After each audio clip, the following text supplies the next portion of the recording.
Coming up on Network Africa, U.S. Vice President calls ECOWAS Chairman Nigeria's President Bola Tinubu concerning the military takeover in Niger, as General Abdurrahmani Tchiani declares himself leader. As Niger reels from Wednesday's military takeover, the United Nations suspends humanitarian operations in the country. Plus, it's day 2 of the Russia-Africa Summit, where Wagner boss Yevgeny Prigozhin is spotted.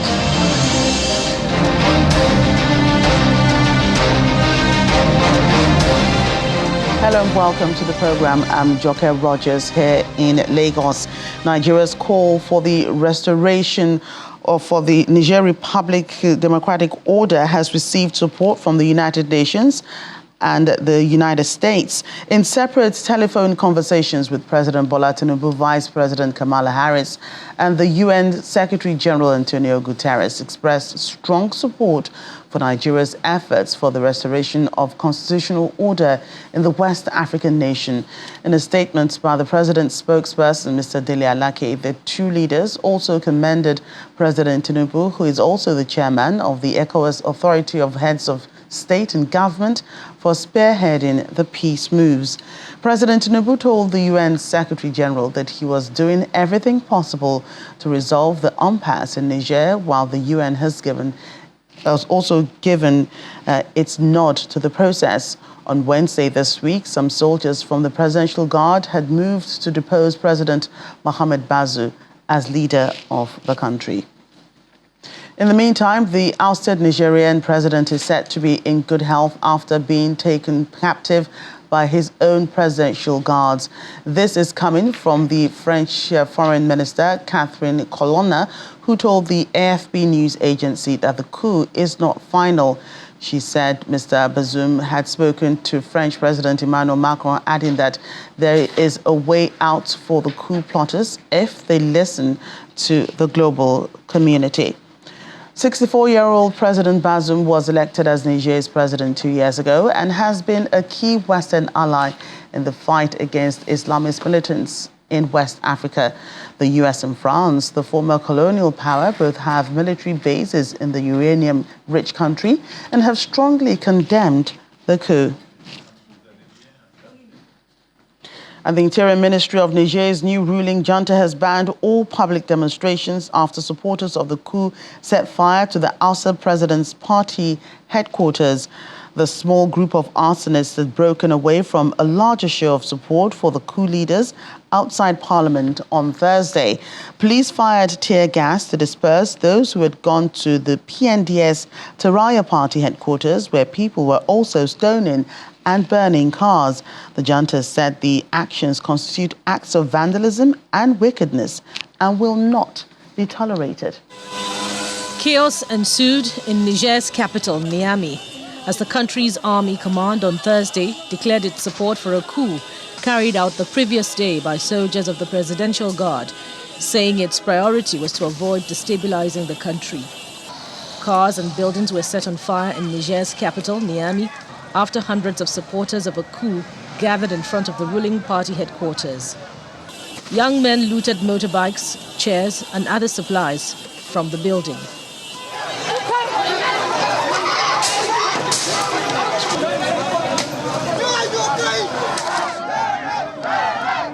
Other demonstrators waved Russian flags and chanted anti-French slogans, echoing a growing wave of resentment towards former colonial power, France, and its influence in the Sahel region. We always believed in the army, despite the fact that they created every condition to destabilize it. Today, we believe that the army, by taking power, will create the conditions for the army to regain its former value. The demonstrations came as Niger's army command declared support for the coup carried out the previous day by soldiers of the Presidential Guard. Army Colonel Amadou Abdrahmani announced on state television that all political party activities have been suspended.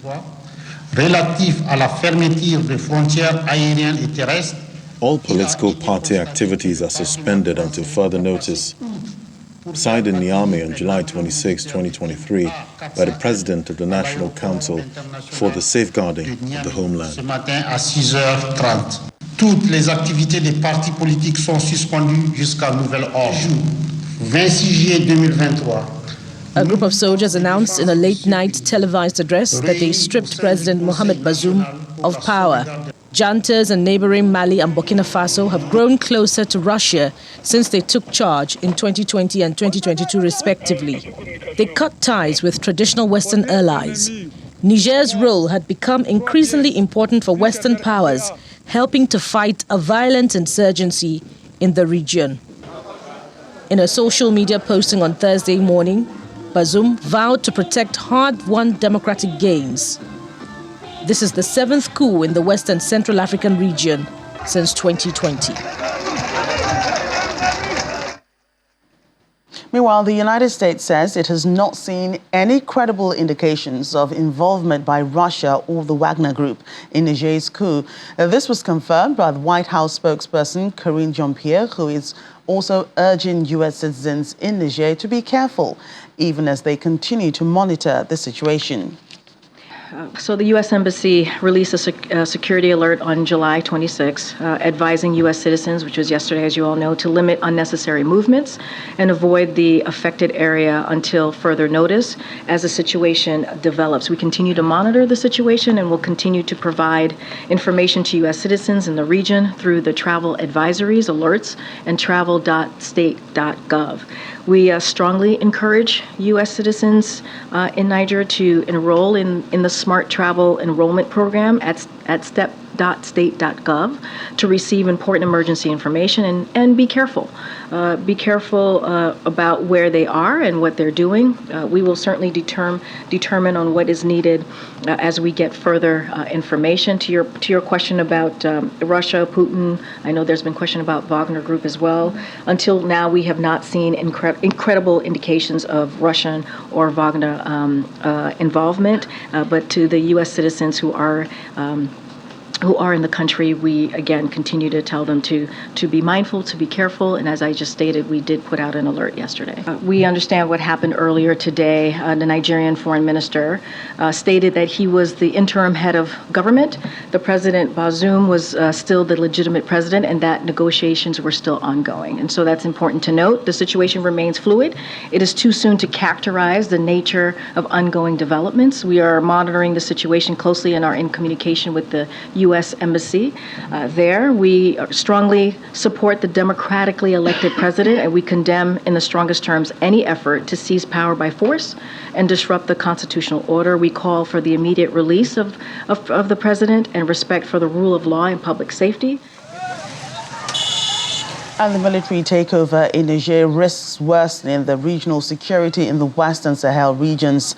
This is according to the Director of Strategic Stabilization Advisors, Nielise Bernard, who says that there was hope that Niger would remain a bulwark of stability in the region, but with the coup, that looks unlikely. Right now, we really don't know what's going on, and this could be a very smooth transition that just ends up being more of a constitutional coup instead of a military one in the end.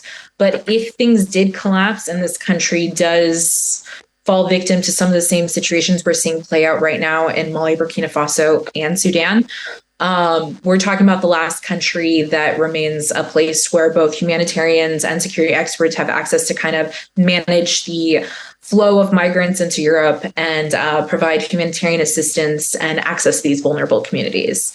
So it creates an entire vacuum where people can now more freely move, but also you're going to see a lot more nefarious actors cross that desert passage and make their way up to Europe. With the pullout of Barkhane from Mali, and also the rolling down of a lot of other security assistance, including MINUSMA in Mali and Burkina Faso, and everything kind of like pivoting towards Niger, I think there was a lot of hopes and aspirations by particularly the United States, but also obviously Europe and France, that Niger would remain this super stable bastion of this bulwark of democracy in the region, where we could anchor and pivot across the region, both east towards Sudan and west, obviously towards Mali and Burkina Faso, to ensure, some kind of presence and figure out a way to potentially expand stability across the region to stabilization. However, if Niger does collapse and if our instrument has to leave Niger, that leaves a huge, blank spot in our grand strategy for the region. Meanwhile, the United Nations says it has suspended its humanitarian operations in Niger after soldiers announced the overthrow of the country's elected president. It says more than 4 million people in the country are currently in need of assistance. UN Secretary General Antonio Guterres demanded the immediate and unconditional release of Niger's president, Mohamed Bazoum, who is being held captive by military officers. And General Abdurrahmani Tchani has declared himself the new leader of Niger Republic. Also known as Omar Tchani, he staged a takeover which began on Wednesday when the Presidential Guards unit he led seized the country's leader. This shatters Niger's first peaceful and democratic transition since independence in 1960. The 62-year-old General Tchani has been in charge of the Presidential Guard since 2011 and was promoted to the rank of general in 2018 by former President Muhammadu Issoufou. He appeared on national television as the Transitional Council President. There is a harsh reality of insecurity in Niger, as experienced by our defense forces, with its toll of death, displaced persons, humiliation and frustration. The current security approach has failed to secure our country, despite the heavy sacrifices made by Nigerians and their appreciable and appreciated support to our external partners. No, the results have not lived up to our expectations, and we can no longer continue with the same approaches proposed to date, at the risk of witnessing the gradual and inevitable disappearance of our country. Well, in other news now, Mali has dropped the French language as its official lingua franca. This comes after a new constitution was overwhelmingly passed with 96% of the vote in a June 18 referendum. Although French will be the working language, 13 other national languages spoken in the country will receive official language status. Mali, which is about 70 other local languages spoken in the country, and some of them including Bambara, Bobo, Dogon, and Minyanka, were granted national language status under a 1982 decree. Earlier, Mali's junta leader, Colonel Assimi Goïta, had put the country's new constitution into effect, marking the beginning of the Fourth Republic in the West African nation. The decision by Mali to drop French, which has been the official language since 1960, comes at a time of growing anti-France sentiments across West Africa due to its perceived military and political interference. It's day 2 of the Russia-Africa Summit taking place in St. Petersburg. Speaking to a group of African leaders, Russian President Vladimir Putin says he respects the proposal for peace in Ukraine, which they put forward last month, adding that he would study the plan carefully. The Russian leader also said his country had written off about $23 billion worth of debt to African countries, although he did not name the countries, nor did he specify the time period involved. South Africa says it hopes that constructive engagement and negotiation can bring about an end to the Ukraine conflict. President Cyril Ramaphosa added that African leaders looked forward to discussing further with Russian President Vladimir Putin proposals that they had made to bring about an end to the conflict. As South Africa, we are steadfast in our position that negotiation and dialogue and adherence to the United Nations Charter are necessary for the peaceful and just resolution of conflicts. It is our hope that constructive engagement and negotiation can bring about an end to the ongoing conflict between the Russian Federation and Ukraine. And still ahead of the program, we'll have more on the Russia-Africa Summit. Ricardo Makina joins us on the program from Moscow. Also, we'll have our Africa Tech segment coming up in a moment as children with a passion for STEAM enjoy a fun fest experience here in Lagos. Details in a moment. Welcome back. Let's get more on the Russia-Africa Summit taking place in St. Petersburg. Joining us now is Ricardo Makina, VOA correspondent, for more. Welcome to the program. Thank you for having me. Right, so it's the last day of the summit in St. Petersburg. How has the meeting gone so far?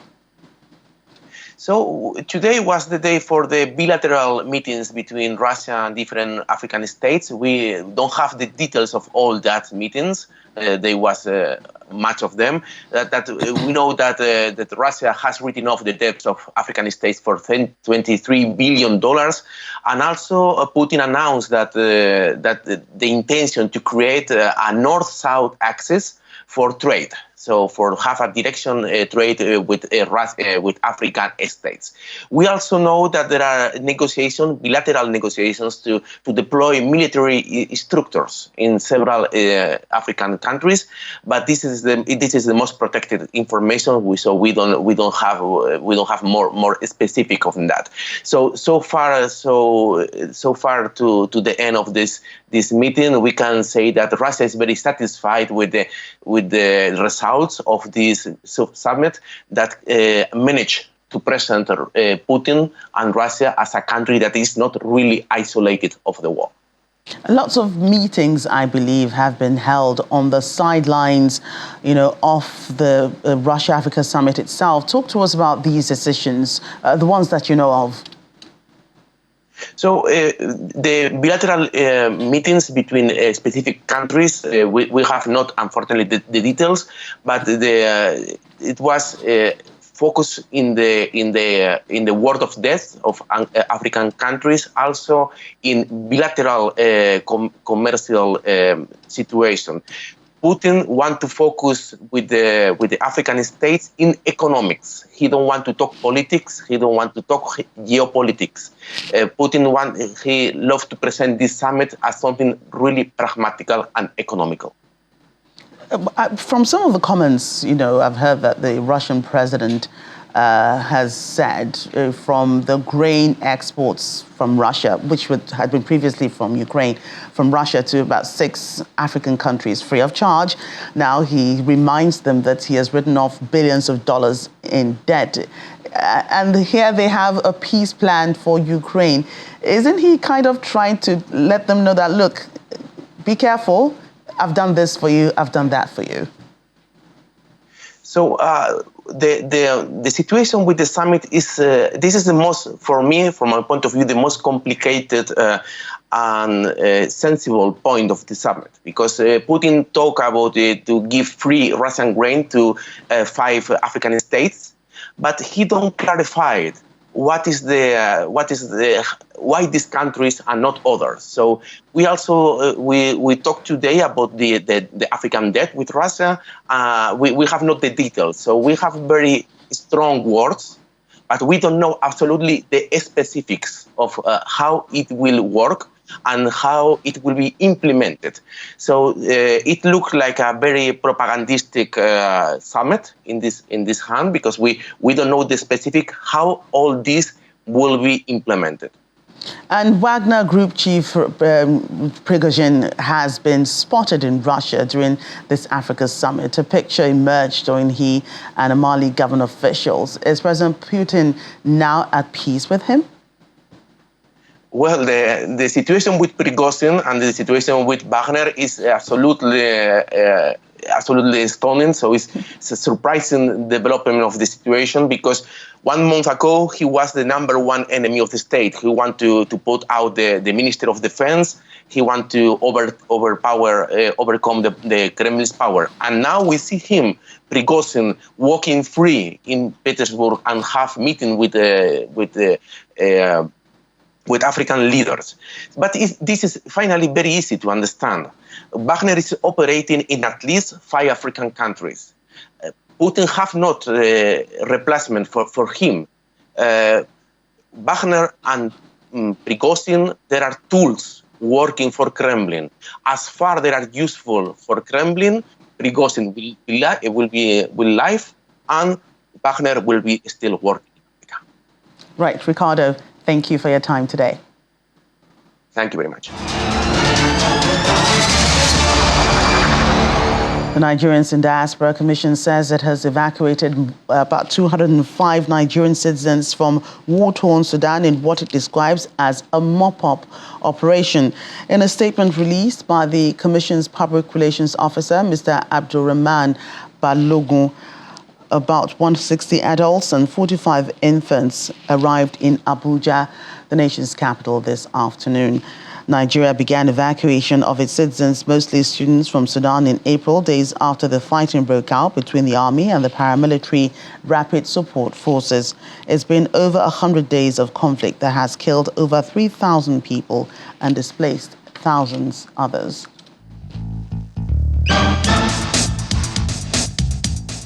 Let's talk some tech now. In an attempt to empower the next generation for the future of work, it has become important to empower young minds with essential digital skills like critical thinking and problem solving. At the STEAM Fun Fest, a platform was provided so that a passion for science, technology, engineering, art, and mathematics is ignited in the hearts of children as they grow up to become leaders and disruptors on the African continent. It's an exploration of the opportunities an increasingly technologically centered world offers children. And with the aim to spark a love for science, technology, engineering, arts and mathematics, the STEAM Fun Fest equips these young people with skills that prepare them for the future of work.